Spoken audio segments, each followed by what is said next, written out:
E agora, o mundo em que vivemos. Uma análise dos acontecimentos atuais à luz da Bíblia. Com o pastor Érico Rodolfo Bussinger.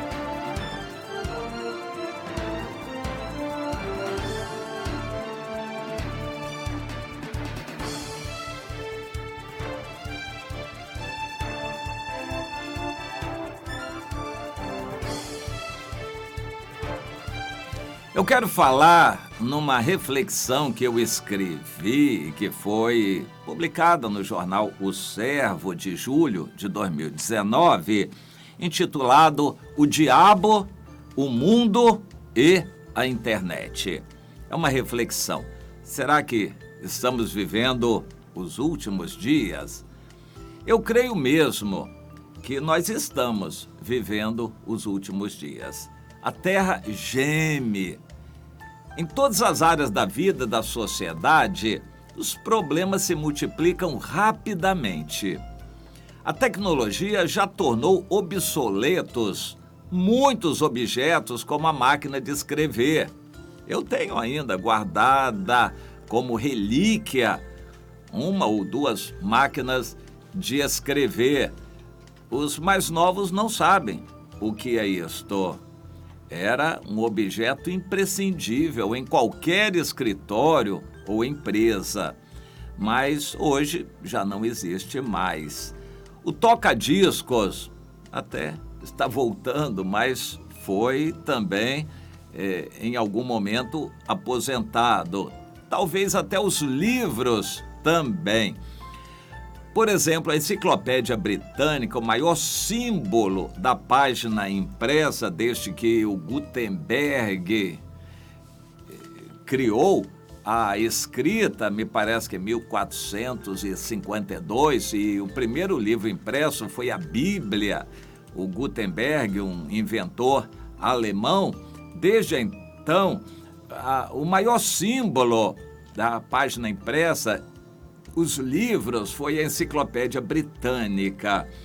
Ela toda pesava 130 quilos de livros, a Enciclopédia Britânica.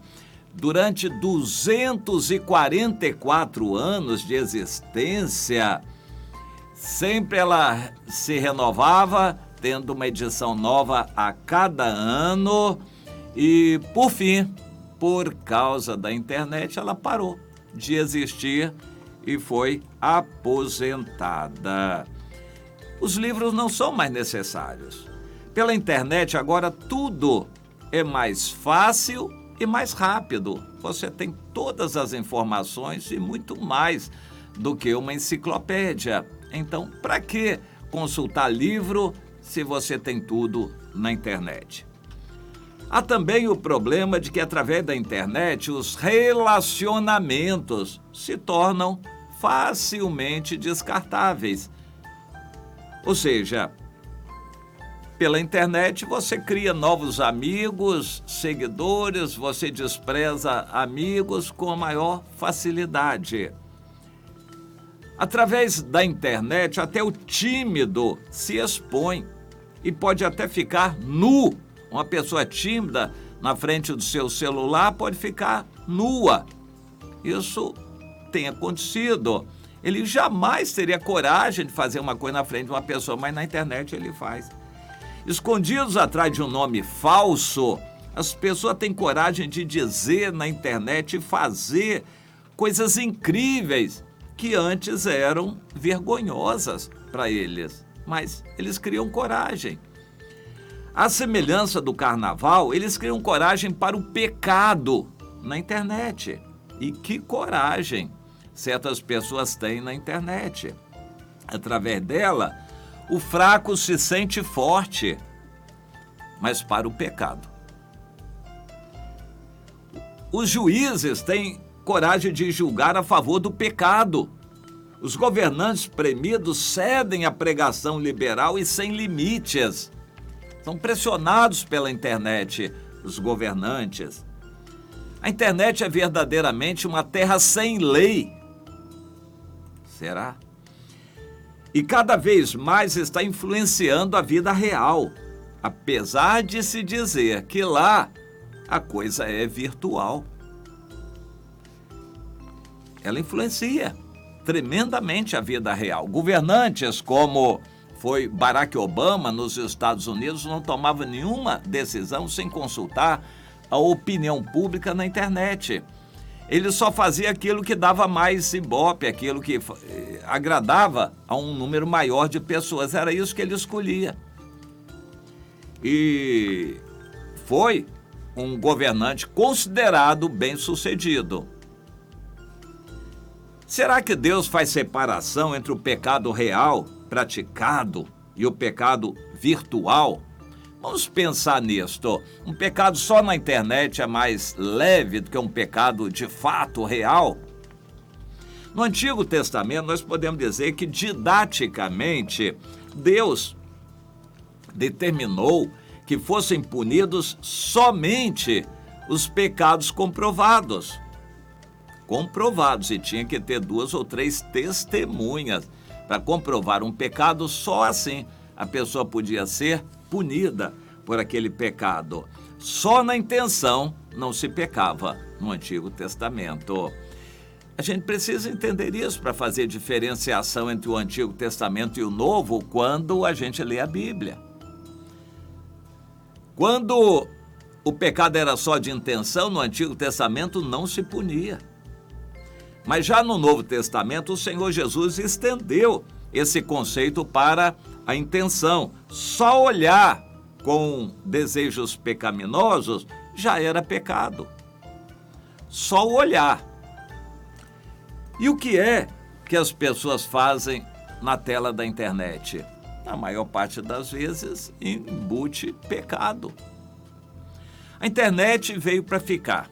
Não adianta brigar contra ela, ela veio para ficar. Se tornou imprescindível na vida das pessoas. E verdadeiramente não há limites para aquilo que se pode fazer na internet.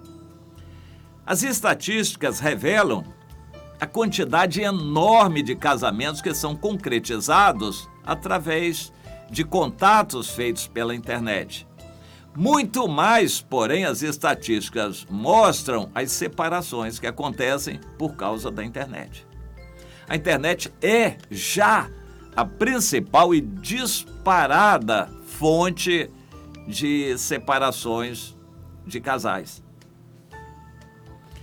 Quando os pais pensarem em falar de sexo para seus filhos, dar uma orientação sexual, os filhos já viram isso há muito tempo na internet, muitas vezes. Será que só viram? Antes do diálogo com os pais e da boa orientação sexual, o diabo já terá colocado na cabeça das crianças de forma bem forte as bases do homossexualismo. A gente acha que a criança é ingênua e inocente, o diabo já está colocando na cabeça dela as bases do homossexualismo. Os relacionamentos familiares, que já foram bastante solapados pela televisão, nas novelas, por exemplo, agora recebem o tiro de misericórdia com a internet. Eu tenho uma neta de 2 anos que já é viciada em internet. 2 anos. Com tenra idade, as crianças aprendem a ver tudo na internet. Agora, viver debaixo de um mesmo teto será questão meramente circunstancial. Cada um, através da internet, num lar, vai viver a sua vida. O pai tem o celular dele com a internet, a mãe também, o filho, a filha, todos numa casa vivem a sua vida através da internet. E mesmo o conceito de família já estará sendo mudado nas leis do país. Será nada mais do que o núcleo familiar, como tantos outros núcleos existem. Quantos pais passam uma semana inteira sem conversar uma palavra sequer com os filhos? Eles comem, dormem, tomam banho, fazem isso e acontece, e o resto na internet. A vida é na internet, de pais e de filhos. E nós, como cristãos nisso tudo, como ficamos? E a pregação do Evangelho? De que se aproveita desse quadro? O Evangelho tem se aproveitado da internet? Você conhece muitas pessoas que se converteram através da internet? Eu não conheço. O diabo vai sempre à frente de nós neste mundo. Enquanto se gera na internet uma matéria evangelística e moralmente educativa, o diabo já gerou 1000 outras pornográficas e degenerativas. É uma avalanche, a internet é uma avalanche de espinhos que vai sufocando as fracas plantinhas evangélicas. A vida dos cristãos está sendo sufocada pela internet. A vida cristã e a produção de frutos está sendo sufocada, impedida pela internet. É claro que nós somos pequenos e não podemos influenciar esse curso do mundo ou mudar a internet. Nem devemos querer tentá-lo. Veja na internet uma matéria boa e quantas aprovações recebe, em comparação com as demais que são degenerativas. Até pregações que são muito visualizadas na internet embutem críticas, zombarias e ridicularizações, coisas assim. Uma mensagem com muitas coisas assim até recebe visualizações na internet por causa do jeito crítico de ser trazida. No entanto, nós devemos lembrar do Senhor Jesus. Nós continuamos a ser o sal da terra, o único sal que a terra tem. A nossa influência não deve focalizar nunca a mudança dos rumos do mundo. Nós não devemos brigar para mudar o mundo.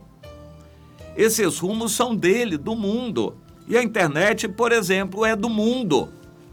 A nossa influência deve focalizar as pessoas ao nosso redor e crer que, pelo Espírito Santo, milagres poderão ser feitos e atingir muitos outros.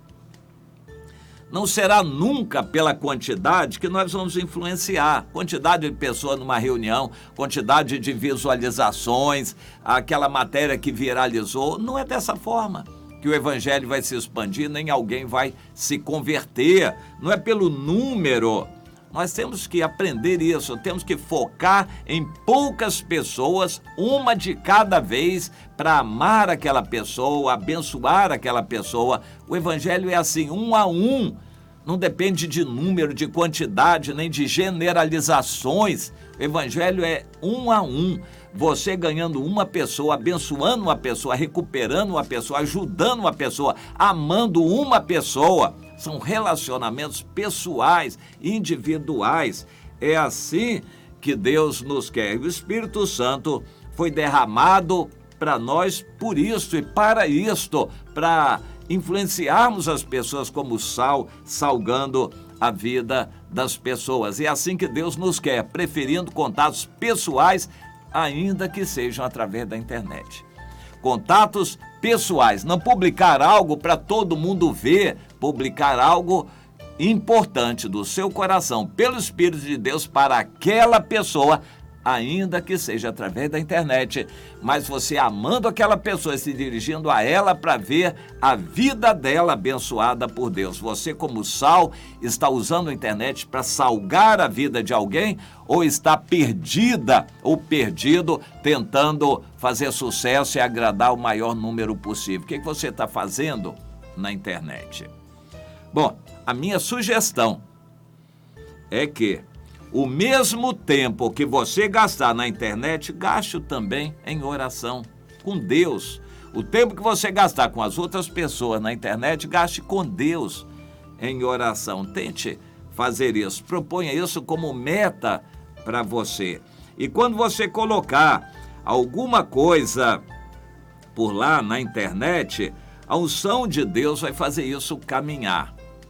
Ou seja, se você tem vida de oração, tem comunhão com Deus, quando você conversar com uma pessoa na internet, eu vou repetir, Não procure viralizar, não procure número, não se exponha publicamente para quem quiser de qualquer maneira, mas focalize cada pessoa, uma a uma.